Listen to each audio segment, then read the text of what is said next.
Margaret Theresa of Austria was the most photographed child in Europe. Her perfect image adorned palaces, crossed empires, and became a symbol of the most powerful dynasty on the continent. But while her face graced the halls of power, her body quietly withered away. Her parents were uncle and niece, and so was her husband. At the age of 15, she was sent from Madrid to Vienna to marry a man she herself called uncle. For 6 years, she was forced to bear children without rest, 6 pregnancies, 4 dead children, one of them still inside her. When her heart stopped beating at the age of 21, the girl from the Meninas painting, the angelic Infanta, died alone, exhausted and ill, having become a flesh-and-blood sacrifice to preserve the Habsburg name. Yet her image remains alive, flawless, impeccable, eternal. But what the paintings do not reveal is the biological truth that defined her. She was the product of generations of incestuous unions, a child born not out of love, but out of strategy. She was raised to reproduce, not to live. This is the story of the princess everyone wanted to showcase, yet whose body was shaped by centuries of inbreeding. A genetic jewel that shone on the outside while breaking irreparably on the inside. She was born surrounded by marble, oil paint, and expectations. Margaret Theresa was not just an infanta, she was the living miracle of a worn-out dynasty. In a family plagued by consanguinity, she was the exception. Healthy and therefore valuable, like a diamond, treated as a trophy. Since she took her first steps through the halls of the Alcazar in Madrid, she was molded to be seen. They taught her about etiquette before affection. She learned to pose before learning to play. Her childhood was a choreography of obedience, dressed in heavy gowns, holding cold fans and practicing reverences. Smiles were part of the uniform. Spontaneity was a luxury reserved for the maids, not for a daughter of kings. She lived surrounded by adults who spoke to her as a queen but treated her like a decorative jewel. Her life was meticulously organized, from the way she sat to the angle of her gaze. Everything was protocol, everything was representation. At the age of 5, she was locked in the eternity of art, in Las Meninas by Velázquez. While everyone gazes at the illuminated child in the center of the painting, few understand that she was already a prisoner of her image, a symbol of stability, a visual promise of dynastic purity, a carefully composed illusion. Velázquez painted her 5 times. In each portrait, Margaret grew, but always trapped in the same angelic mold, delicate, flawless, impeccable. She was the mirror of an empire that tried to hide its decay behind the face of a perfect child. While the brushes adorned her, power claimed her. Her days were sweet only in appearance. She hid chocolates under the sheets because doctors forbade her from having them. She suffered from intestinal pains from a young age, but that didn't matter. What mattered was that she kept smiling. She did laugh, but always under the watchful eye of a court hungry for control. They taught her several languages, not for pleasure, but to please future dynastic alliances. She learned German from a young age to communicate with her Austrian relatives. Latin, of course, was essential for mass, diplomacy, and the art of disguise. Around her there was talk of alliances, inheritances, distant thrones. In the background, her fate was being woven like an invisible tapestry, not to be lived, but to be fitted where it was needed. She was a child who was no longer allowed to be a child, a golden creature locked in a frame she could not break. The beauty that Margaret Theresa showed hid a darker story, the story of blood that became poison. She was the daughter of Philip IV and Marian of Austria, his niece. Her paternal and maternal grandparents were... Her genetics were not noble. They were a trap inherited. The Habsburgs had perfected the art of marrying within their family, not for love nor even for direct convenience, but out of fear of losing power, of contaminating the bloodline. For generations, uncles married nieces, cousins married cousins, fathers married granddaughters. The result? Similar faces, disfigured jaws, bodies that broke down from birth. The most infamous case was that of her younger brother, Charles II, the last Spanish Habsburg. He was born deformed, unable to feed himself, with cognitive difficulties, and a face where his jaw protruded so much that he could barely close his mouth. His coefficient of consanguinity was one of the highest ever recorded, even higher than that of a child born to siblings. And although Margaret seemed healthier, she was not an exception. Since childhood, she suffered from digestive issues. Her body, delicate in appearance, carried a fragile machinery destined to collapse. She was chosen to marry her maternal uncle and cousin at the same time, Emperor Leopold III, another Habsburg, another genetic merge, another step toward decay. Margaret was not only a victim of policy, she was the victim of an extended experiment in dynastic racial purity. They wanted her fertile, docile, and durable, but the lineage she was meant to preserve was also the one slowly destroying her from within. The curse of the Habsburgs was not a legend. It was a reality written in every body, every premature tomb, every empty gaze in the portraits. And Margaret was one of its last lucid victims. Margaret Teresa's fate was sealed in diplomatic ink long before she knew what love was. From the age of 11, the empire's emissaries began negotiating her future as if she were a pawn on a political chessboard.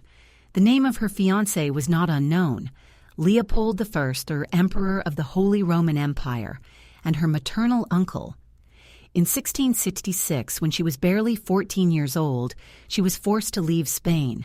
She said goodbye to the Alcazar of Madrid, her porcelain dolls, and the golden salons she knew, to begin a journey of more than 6 months to Vienna. She crossed Europe surrounded by ladies-in-waiting, clergymen, and diplomats. At every stop, she was displayed as a royal treasure. But inside, Margaret was beginning to break.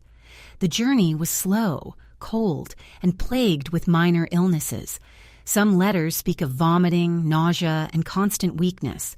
Sometimes she could barely stand at royal receptions, yet she was expected to represent the crown with grace. The princess did not travel. She was transported as a living offering. The wedding was celebrated with obscene grandeur. The world saw a radiant empress, but in the private letters of some ambassadors, there was already talk of her fragility, her outbursts of tears, her fatigued appearance, and something even more disturbing. In private, she still called her husband uncle. Leopold was polite, even affectionate, but he was also a convinced Habsburg. He saw in Margaret not only a woman, but a duty, and she knew it. Their bed was not a bed of love, but a dynastic altar. Every night was an act of reproduction, not affection. A few months later, she was pregnant. Life in Vienna was a slow exile for her. Although she brought her old entourage with her, she never fully integrated. She did not speak German fluently. She clung to Spanish as a last resistance. She rejected the meals, the court rituals, even the Viennese dresses. In body and soul, she was a crowned foreigner. Leopold organized concerts, hunts, and celebrations to distract her, but Margaret, increasingly pale, increasingly thin, spent long periods in her room. The medical letters from the court already spoke of melancholy. She suffered from an unidentified weakness. Today we might call it depression, or simply the sadness of knowing she was the property of an empire. No one asked her if she was happy. She was simply expected to comply. The princess had been given away, and now it was only a matter of watching her either bloom or wither. Her first child was stillborn. The second died within a few months. The third did not survive a single day. The fourth lived only a few weeks. Each birth, instead of bringing joy, was a sentence that brought Margaret one step closer to the abyss. For 6 years, her body was a battleground, As soon as she recovered from one childbirth, she was pregnant again.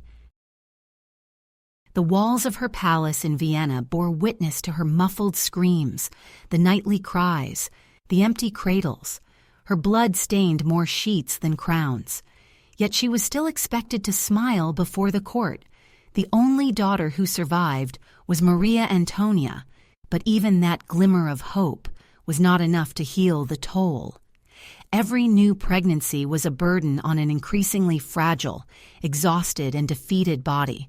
The doctors spoke of chronic fatigue, melancholy, vapors, but behind these euphemisms was the brutal reality.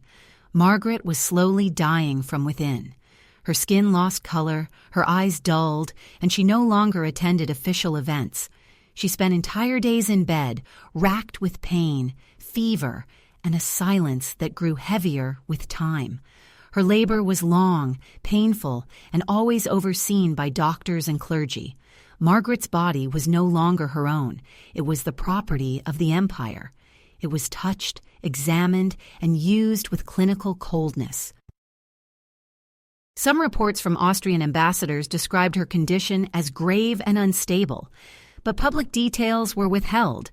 No one was to know that the empress was slowly bleeding to death. In 1673, barely 21 years old, a high fever set off all alarms. She struggled to breathe. She vomited blood, and her confessor was urgently called. She was given the last rites. 2 days later, she died. She died with a dead child in her womb, another heir who never made it into the world, another life extinguished before it even began. There was no public mourning, only protocol, the muffled sound of funeral drums. The empress lay in her coffin, shattered inside and perfumed on the outside. The autopsy was clear. Her uterus could no longer bear. It was lacerated, broken. Her thyroid was swollen, and her blood was poisoned from exhaustion. The empire had squeezed out every last drop of life from the girl who once illuminated Velázquez's paintings. Her funeral was long, ceremonial, and majestic, but behind the pomp, everyone knew the truth. She did not die from disease, she died from being useful. Margaret Teresa's only daughter, Maria Antonia, was born in January 1669. She was the only one of her 6 children to survive infancy. From birth, the weight of an empire rested on her small shoulders. She was a girl with a queen's name and a marked destiny. She was to continue the line her mother could not sustain. She was raised between Vienna and protocol, surrounded by the melancholy of a palace still mourning her dead mother. The education she received was the same that had once constrained Margaret. Obedience, religion, diplomatic language, measured smiles. From a very young age, discussions about her future marriage were already underway as a key piece to resolve the tensions between Spain and France. She married the Grand Dauphin, son of Louis XIV, in a union that was meant to seal peace between 2 rival powers. But for Maria Antonia, it was merely the echo of her mother's sacrifice. In France, she was seen as a foreigner, an instrument, a potential mother. She gave birth to 3 children, but the shadow of Margaret seemed to follow her. She died at 23, also worn down by childbirth and illnesses. Her eldest son, José Ferdinand de Baviera, became the designated heir to the Spanish crown, the grandson. Margaret, the last hope for a peaceful succession, saw her hopes shattered in 1699 when her son, barely 6 years old, died suddenly. Some rumors spoke of poisoning, others simply of a weak constitution inherited from his mother. With his death, the dynastic line was irreparably broken, and what followed was fire. The War of Spanish Succession, a Europe torn apart by the remnants of an empire built on the bodies of young ones like Margaret, her daughter, and her grandson. 3 generations cut short, 3 lives sacrificed in the name of a dynasty that could not survive itself. Margaret did not only die in 1673, she died a little more with every childbirth of her daughter, with every feverish breath of her grandson. When Margaret died, the court dressed in mourning. Masses were held, ephemeral monuments were raised, and verses were recited speaking of virtue and sacrifice. But it was all just for show. In reality, the only thing that truly remained of her was her image. The girl immortalized by Velázquez continued to gaze at us from museums, art books, and the rooms where tourists marvel at the composition, the light, the technique. But no one asks about her pain. No one asks about her voice. Her body was buried in the imperial crypt in Vienna, surrounded by other members of the Habsburg dynasty. But her personal story was diluted among genealogies, titles, and alliances. She was a mother, a wife, an empress. But above all, she was a symbol, and symbols have no right to break. Her only daughter, Maria Antonia, inherited her rights to the Spanish throne, but even that legacy soon faded.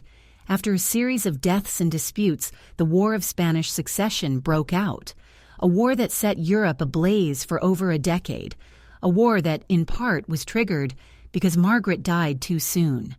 Thus ends the story of a princess born to uphold an empire but consumed by it.